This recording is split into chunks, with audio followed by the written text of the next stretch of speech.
All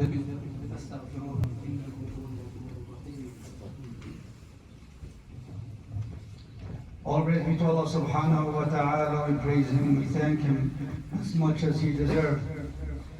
Indeed, He is the only one we worship, and the only one we prostrate to. I bear witness that there is no God worthy of worship but Allah subhanahu wa ta'ala, the one who guides and misguides, and those who misguide, no one can guide them. We send our greetings and blessings about His Prophet and Messenger Muhammad sallallahu alaihi wasallam, the one who conveyed a message and the one who advised us and warned us, and those that followed His footsteps, and those that will go astray will deviate from His path. Allah subhanahu wa ta'ala commands us to fear Him, and He will guide us to safety. We speak today in continuation of Adam alayhi salam. We spoke last week on Adam definition.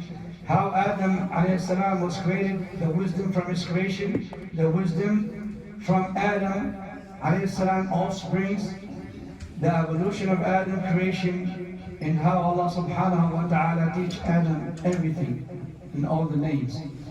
Today we will briefly speak on several steps, Adam alayhi salam and the angels. We mentioned how Allah subhanahu wa ta'ala told the angels about creating Adam to reproduce on earth.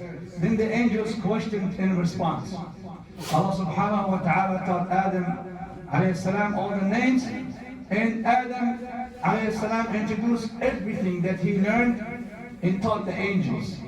Here Allah subhanahu wa ta'ala tested the angels and they failed. They failed. When He created Adam alayhi salam, Adam learned all the names of everything from races, physical things, to crops, ornaments, humans, animals, and so on. Who is better, Adam's children or the angels? The majority of the scholars have two opinions, who is better. The Sunnah believe that the messengers from human beings are favored over the angels and those who are closer to Allah, like His awliya. While other scholars say that the angels are better messengers, due to the fact that they are very obedient and submissive to Allah subhanahu wa ta'ala, and nor do they sin, and they always obey Allah subhanahu wa ta'ala.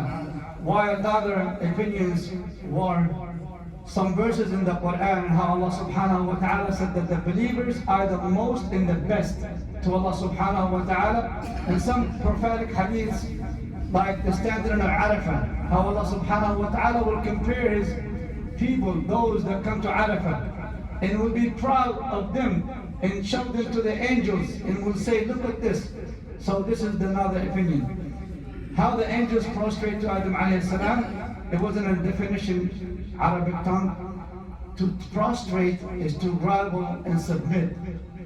And to the point that you put your forehead on the ground. The more you prostrate, the more you become humiliated. And we understand this because we do that to Allah subhanahu wa ta'ala in worship. Here we see the prostration to Adam by the angels is respect.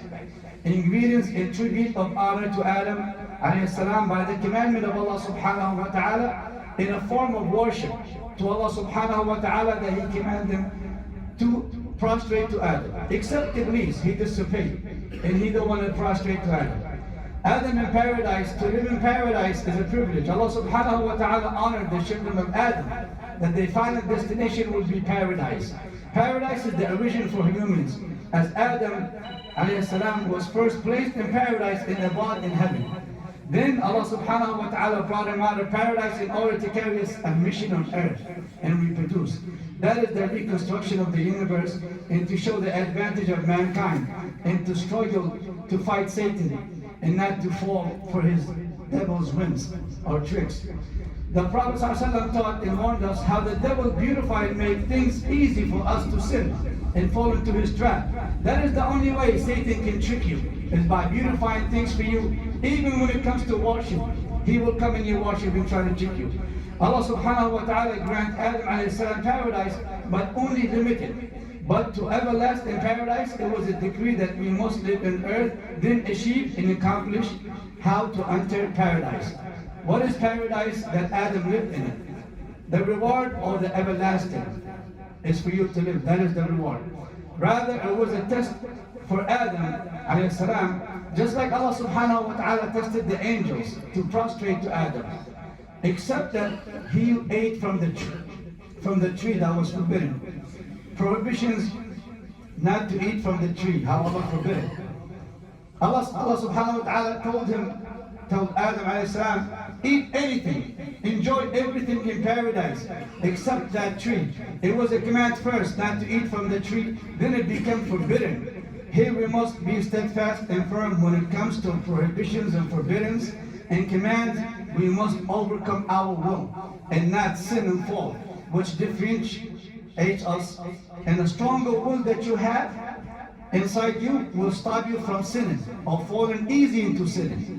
And this is how Adam, his will was not that strong, and the shaitan came and tricked him. And it was a lesson for us also. Many descriptions of what the tree Adam ate from, we just know it was a sin. But Adam obeyed Satan and disobeyed Allah subhanahu wa ta'ala and followed his desires and was fallen into the trick of the shaitan and ate from the tree, where it is a form of a sin, a reason that Adam had to leave paradise. And exiting paradise, it was the sin Adam alayhi salam committed, was not to exit paradise. Allah subhanahu wa ta'ala, before placing Adam in paradise, he had decreed that he planned he will get him out of paradise to inherit the earth. Whoever from Adam alayhi salam offsprings follow the right path will then enter paradise and everlasting live in it. And then the sin result. The shaitan lured Adam to eat from the tree.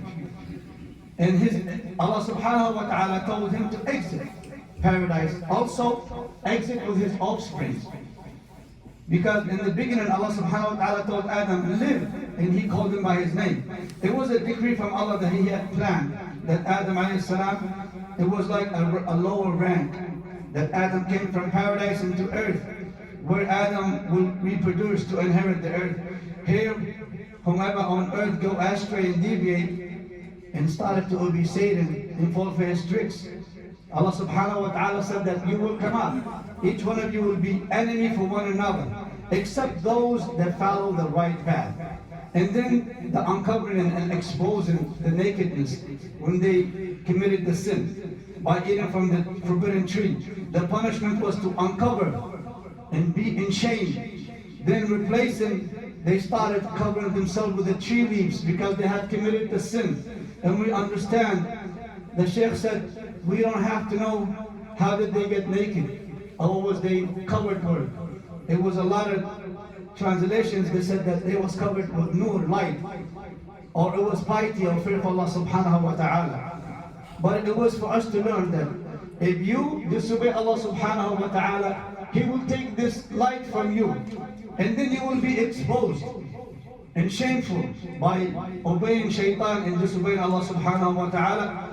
And as the Sheikh said that we must learn this story of Adam, as Allah subhanahu wa ta'ala was telling this story to the Prophet ﷺ to ease on him after all the struggles he was going through, and it's also a lesson for us. Wa jazakumullah khair.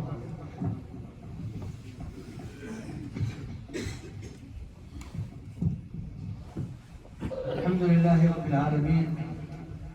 ونشهد أن لا إله إلا الله وحده لا شريك له ونشهد أن محمدا عبده ورسوله. أيها الإخوة، أخيرا ملاحظتين.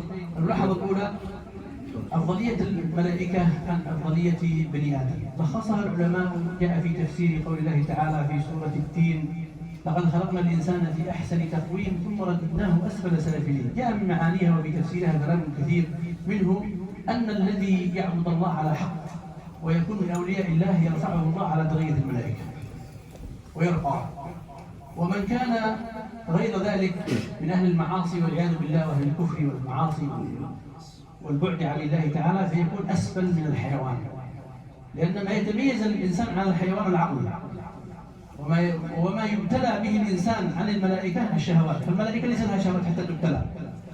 فالإنسان إذا سيطر على شهواته وتميز عقله عن شهوته فاق الملائكة، لأنه مبتلى وعبد الله كما تفعل الملائكة أو اقترب من عبادته.